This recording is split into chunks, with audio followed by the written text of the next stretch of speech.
ఇబ్బంది పడతారు. ఎందుకు పడరండి? ఎందుకు పడరు అనుకుంటున్నారు మీరు? నేను ఎవరిని ఇబ్బంది పెట్టదని నేను చెప్పినానా? అధికారంలోకి వస్తే మీ తోలు తీస్తానని చెప్పినా కదా, మరి ఎందుకు తీయను?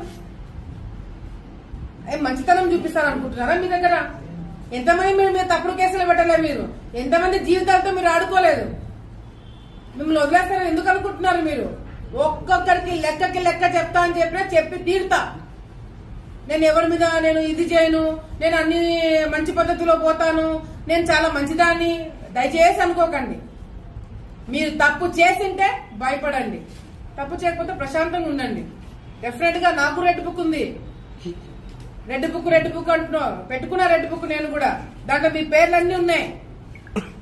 నా వల్ల నేను ఓపెన్ గా ప్రెస్ ముందర చెప్తున్నా, నా వల్ల 100 మంది లిస్ట్ రాసి పెట్టుకున్నా. ఇంకా 2-3 పాపమని తీసేస్తున్నాను కానీ 100 మంది నా వల్ల ఇబ్బంది పడబోతున్నారు.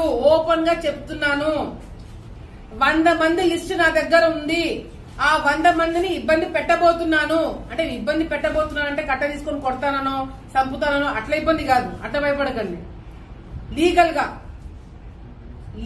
గా మళ్ళీ చెప్తున్నా, లీగల్ గా మీ మీద యాక్షన్ తీసుకుంటాం.